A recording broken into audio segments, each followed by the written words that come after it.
Good morning. ഇന്നത്തെ മാർക്കറ്റിലെ പ്രധാനപ്പെട്ട അപ്ഡേറ്റ്സ് നോക്കാം. ഇന്നലെ ഈ കൊല്ലത്തെ അവസാനത്തെ എക്സ്പയറി ഡേറ്റ് ആയിരുന്നു. വലിയ പ്രശ്നങ്ങളില്ലാതെ ഇന്നലെ മാർക്കറ്റ് ക്ലോസ് ചെയ്തു. ഇപ്പോൾ ട്രേഡ് ചെയ്യണ ഗിഫ്റ്റ് നിഫ്റ്റി 26,160 പോസിറ്റീവായിട്ടാണ് ട്രേഡ് ചെയ്യണത്. കൂടാതെ ഡോ ജോൺസ് ഫ്യൂച്ചറും 60 പോയിന്റ് പോസിറ്റീവിലാണ് ട്രേഡ് ചെയ്യണത്. ഇന്നലെ ശ്രദ്ധിച്ചാൽ കാണാം മാർക്കറ്റിൽ വലിയ രീതിയിലുള്ള ട്രേഡിംഗ് ഒന്നും ഉണ്ടായില്ല. എല്ലാ ഇതിലും ലോ വോളിയമാണ് കണ്ടത്. അതിന്റെ പ്രധാനപ്പെട്ട കാരണം നമ്മൾ പറഞ്ഞു, FIS മാർക്കറ്റിൽ കുറവാണ്. കാരണം ഔട്ട്സൈഡ് ഇന്ത്യയിലെല്ലാം എല്ലാവരും ഹോളിഡേ മൂഡിലാണ്. നാളെ അതായത് ജനുവരി 1 യൂറോപ്യൻ മാർക്കറ്റോ അതേപോലെ തന്നെ US മാർക്കറ്റും തന്നെ വർക്കിംഗ് അല്ല. അതും ശ്രദ്ധിക്കേണ്ട കാര്യമാണ്. നിഫ്റ്റി 26,000 എന്നുള്ള റേഞ്ചിലാണ് ഇപ്പോൾ നിഫ്റ്റി മാർക്കറ്റിൽ ട്രേഡ് ചെയ്തുകൊണ്ടിരിക്കണേ. നവംബർ തൊട്ട് ഇന്ന് വരെ ഇപ്പോൾ 25,700-നും 26,200-നും ഇടയിൽ 500 പോയിന്റിലാണ് നിഫ്റ്റി ട്രേഡിംഗ് നടത്തിക്കൊണ്ടിരിക്കുന്നത്. ഇന്നലെ നിഫ്റ്റി 25,938 ക്ലോസ് ചെയ്തു. നിഫ്റ്റിയുടെ സ്ട്രെങ്ത് തന്നെയാണ് ഇപ്പോഴും മാർക്കറ്റിൽ കാണിക്കുന്നത്. അതിൽ മെറ്റലും PSU ബാങ്കും ഇന്നലെ റാലി നടത്തി. മാർക്കറ്റിൽ ഇതുവരെ ഒരു സാൻഡ റാലി ഉണ്ടായിട്ടില്ല. ഇന്ന് ആളുകൾ അത് എക്സ്പെക്റ്റ് ചെയ്യുന്നുണ്ട്. അല്ലാത്ത പക്ഷം ഈ വർഷം സാന്ത റാലി കിട്ടില്ല എന്നുള്ള ഒരു നിഗമനത്തിലാണ് ആൾക്കാർ ഇപ്പോൾ ട്രേഡ് ചെയ്യണത്. നേരത്തെ പറഞ്ഞ മാതിരി FIS മാർക്കറ്റിൽ ഇല്ലാത്തത് തന്നെയാണ് ഇഷ്യൂ. മാർക്കറ്റിലെ ഇന്ത്യയുടെ ഇൻഡസ്ട്രിയൽ പ്രൊഡക്ഷൻ 6.7 എന്ന ഒരു ഹൈ ക്രിയേറ്റ് ചെയ്തിട്ടുണ്ട്. കഴിഞ്ഞ നവംബറിൽ അത് 5% മാത്രമായിരുന്നു.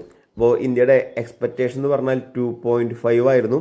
അപ്പോൾ അതിൽ നിന്നൊക്കെ ഒരുപാട് ഉയർന്ന ഇൻഡസ്ട്രിയൽ പ്രൊഡക്ഷൻ ഡാറ്റയാണോ എന്നുള്ളത് 6.7. അത് ശ്രദ്ധിക്കേണ്ട ഒരു കാര്യമാണ്.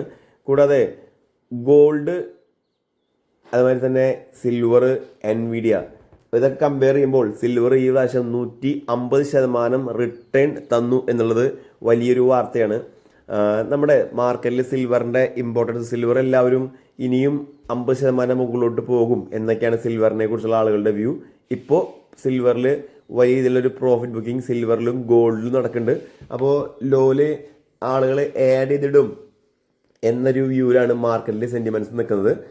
കാരണം സിൽവർ സാധാരണ ഒരു അസറ്റ് കൂടാതെ ഒരു സിൽവർ ഇൻഡസ്ട്രിയൽ അസറ്റ് കൂടി എന്നുള്ളൊരു ഗണത്തിൽ കൂടിയും ആളുകൾ സിൽവറിനെ ട്രീറ്റ് ചെയ്യുന്നുണ്ട്. അതായത് അവരുടെ ഹോൾഡിങ്സിനുപരി അവരുടെ എന്താ പറയുക ആൾക്കാരുടെ ബിസിനസ്സിൽ തന്നെ അതൊരു അസറ്റായിട്ടാണ് സിൽവറിനെ അവർ ട്രീറ്റ് ചെയ്യണത്. അപ്പോൾ അതും ഒരു പോസിറ്റീവായിട്ടുള്ള ഒരു ഡാറ്റയാണ്. കൂടാതെ ഇന്നലെ ട്രേഡിങ് നമുക്ക് അറിയാമല്ലോ, ഇന്ത്യൻ മാർക്കറ്റിലാണ്ട് ഔട്ട്സൈഡ് US മാർക്കറ്റിൽ ട്രേഡ് ചെയ്യുന്ന ഇൻഫി, വിപ്രോ പോലുള്ള ഷെയറുകളൊക്കെ ഉണ്ട്. അപ്പോൾ ഇൻഫി ഇന്നലെ US മാർക്കറ്റിൽ 2%, നിഫ്റ്റി ഇന്നലെ ഫോൾ ആയിരുന്നു. വിപ്രോ 3% ഫോൾ ആയിരുന്നു. റിലയൻസും 0.43% ഇന്നലെ US മാർക്കറ്റിൽ ഫോൾ ആയിരുന്നു. അപ്പോൾ അത് നമ്മൾ ശ്രദ്ധിക്കുക. കൂടാതെ നമ്മൾ മാർക്കറ്റിൽ തന്നെ കുറച്ച് ന്യൂസുകൾ നമ്മൾ ഷെയർ ചെയ്യാം. അത് ഓൾറെഡി മാർക്കറ്റിൽ ലഭ്യമായ ന്യൂസുകളാണ്, നിങ്ങൾക്ക് അറിവിലേക്കായിട്ടൊന്ന് ഷെയർ ചെയ്യണമെന്ന് മാത്രം. ശ്രീറാം ഫിനാൻസിനെ മോർഗൻ സ്റ്റാൻലി അപ്ഗ്രേഡ് ചെയ്തിട്ടുണ്ട്, പോസിറ്റീവ് ന്യൂസ് ആണ്. ലെൻസ്കാർട്ടിനെ മിക്കി ഗ്രൂപ്പ് എന്നുള്ള കമ്പനി അപ്ഗ്രേഡ് ചെയ്തിട്ടുണ്ടതും പോസിറ്റീവ് ന്യൂസ് ആണ്. അജന്ത ഫാർമ മോത്തിലാൽ ഓസ്വാൾ അപ്ഗ്രേഡ് ചെയ്തിട്ടുണ്ട്. മുത്തൂറ്റ് മോർഗൻ സ്റ്റാൻലി അപ്ഗ്രേഡ് ചെയ്തിട്ടുണ്ട്. ഇതൊക്കെ ഒരു പോസിറ്റീവായിട്ടുള്ള സ്റ്റോക്കിന് പോസിറ്റീവായിട്ട് ആ സ്റ്റോക്ക് എല്ലാത്തിനെയും എഫക്റ്റ് ചെയ്യും. അപ്പോൾ അതൊക്കെ നിങ്ങൾ വാച്ച് ചെയ്യുക. മുത്തൂറ്റ്, അജന്ത ഫാർമ, ശ്രീറാം ഫിനാൻസ്, ലെൻസ്കാർട്ട് ശ്രദ്ധിക്കേണ്ട സ്റ്റോക്കുകളാണ്. ഓല ഫിനാൻസ് കണ്ടിന്യൂസ്ലി ഒരു 50%-ഓളം ഓല IPO പ്രൈസിൽ നിന്നും താഴെ പോയിരുന്നു. ഇപ്പോൾ കുറച്ച് നാളായിട്ട് ഓലയ്ക്ക് ചെറിയൊരു മൂവ്മെന്റ് ഉണ്ട്. അവർക്ക് പുതിയ ബാറ്ററി ബന്ധപ്പെട്ട ബിസിനസ്സുകളും കൂടാതെ ഗവൺമെന്റിന്റെ ഭാഗത്ത് നിന്ന് ഗ്രാൻഡൊക്കെ കിട്ടിയിട്ടുണ്ട്. അപ്പോൾ അത് ശ്രദ്ധിക്കുക. ഇനി നമുക്ക് അടുത്തൊരു സ്റ്റോക്കാണ് വാരി എനർജി. വാരി എനർജി അവരുടെ പ്രൊഡക്ഷനും അതുമാതിരി തന്നെ ബാക്കിയുള്ള ഫെസിലിറ്റീസ് എല്ലാം ഉയർത്താൻ മാനുഫാക്ചറിങ് എല്ലാം ഉയർത്താൻ അവർ ശ്രമിക്കുന്നുണ്ട്. വാരി എനർജി അതുമായി ബന്ധപ്പെട്ടുള്ള ന്യൂസുകൾ വന്നിരുന്നു. TVS അവർ മാൻബ ഫിനാൻസ് ആയിട്ടൊരു പുതിയ അവർ ലോൺ എടുക്കുന്ന ആളുകൾ പുതിയൊരു സർവീസ് അവർ ടൈപ്പ് ആയിട്ടുണ്ട്. TVS കമ്പനി ഇന്നലെ 1.7% TVS അപ്പായിരുന്നു. കോട്ടക് മഹീന്ദ്ര ബാങ്ക് സ്റ്റോക്കിന്റെ സ്പ്ലിറ്റ് അനൗൺസ് ചെയ്യും. 1:5 എന്ന രീതിയിലാണ് സ്റ്റോക്കിന്റെ സ്പ്ലിറ്റ് വരിക. ഡേറ്റ് അനൗൺസ് ചെയ്തിട്ടില്ല. ടാറ്റ പവർ അവർ അറിയാലോ, ഇന്ത്യയിൽ തന്നെ ഏറ്റവും വലിയ സോളാർ പവർ ചെയ്യുന്ന ഒരു കമ്പനിയാണ്.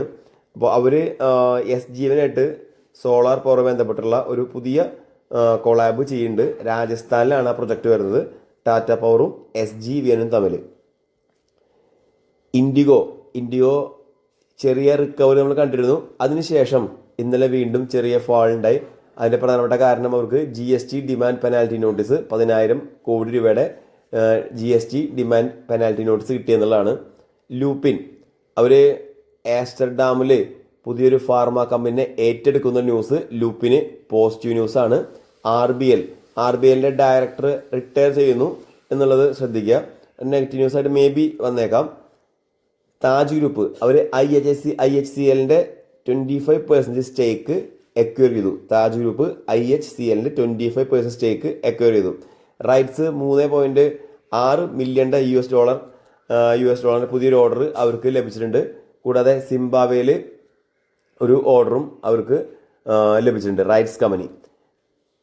ഭാരത് ഫോർജിന് 1462 കോടി രൂപയുടെ പുതിയ ഡിഫൻസ് ഓർഡർ ലഭിച്ചിട്ടുണ്ട്.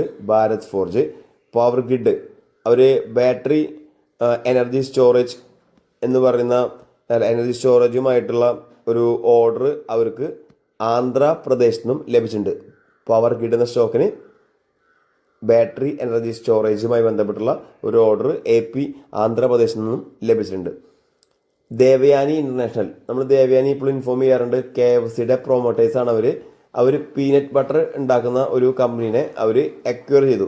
അതും ഒരു പോസിറ്റീവായ ന്യൂസാണ്. അപ്പോൾ ഇവിടെ നമ്മൾ മാർക്കറ്റിൽ ലഭ്യമായ വാർത്തകൾ മാത്രമാണ് നമ്മൾ ഷെയർ ചെയ്യുന്നത്. അപ്പോൾ നിങ്ങൾ കേട്ട സ്റ്റോക്കുകളുടെ എല്ലാം ഇന്ന് ട്രേഡ് ചെയ്യുമ്പോൾ നിങ്ങൾക്ക് അതിൽ ചെറിയ ഒരു ഒരു ഐഡിയ നിങ്ങൾക്ക് കിട്ടും. ഇന്ന് സ്റ്റോക്ക് എന്തുകൊണ്ട് അപ്പാവാൻ കാരണം, അല്ലെങ്കിൽ സ്റ്റോക്ക് എന്തുകൊണ്ട് താന്നു എന്നുള്ളതൊക്കെ ഒരു ഐഡിയ നിങ്ങൾക്ക് കിട്ടും. പിന്നെ ഇന്ന് അവസാന ട്രേഡിംഗ് ഡേ ആണ് ഈ വർഷത്തെ. അപ്പോൾ എല്ലാവരും നോക്കി ട്രേഡ് ചെയ്യുക. മാർക്കറ്റ് ഇപ്പോഴും നല്ലൊരു സപ്പോർട്ടിലാണ്. അപ്പോൾ ഡിപ്പിൽ വാങ്ങുക എന്നുള്ള ഒരു മെൻറ്റാലിറ്റിയാണ് ആയിരിക്കാം റീറ്റെയിലേഴ്സ് മാർക്കറ്റിനെ നോക്കി കാണുന്നത്. FIS ഇല്ല എന്നുള്ളതുകൊണ്ട് മാത്രമാണ്, ബൈയിങ് ഇല്ല എന്നുകൊണ്ട് മാത്രമാണ് മാർക്കറ്റ് മുകളിലോട്ട് പോകാത്തത്. ബാക്കി ഘടകങ്ങളെല്ലാം തന്നെ പോസിറ്റീവാണ്. നമ്മുടെ ട്രേഡ് ഡീൽ വൈകുന്നു എന്നത് ഒഴിച്ചു നിർത്തിയാൽ ബാക്കി എല്ലാ ഘടകങ്ങളും മാർക്കറ്റിൽ പോസിറ്റീവാണ്. അതുകൊണ്ട് തന്നെയാണ് മോർഗൻ സ്റ്റാൻലി മുതൽ കുറേ ഫേമുകൾ ഇന്ത്യൻ മാർക്കറ്റിൻ്റെ നിഫ്റ്റീനൊക്കെ 27,000 28,000 ഒക്കെ ഷോർട്ട് ടൈം ടാർഗറ്റ് പറഞ്ഞിട്ടുണ്ട്. ലോങ് ടൈമിലേക്ക് 30,000 32,000 ഒക്കെയാണ് ടാർഗറ്റ് പറഞ്ഞിട്ടുള്ളത്. അപ്പോൾ ലഭ്യമായ വാർത്തകൾ മാത്രമാണ് ഇവിടെ ഷെയർ ചെയ്തിട്ടുള്ളത്. അപ്പോൾ എല്ലാവർക്കും ഒരു ശുഭദിനം നേരുന്നു.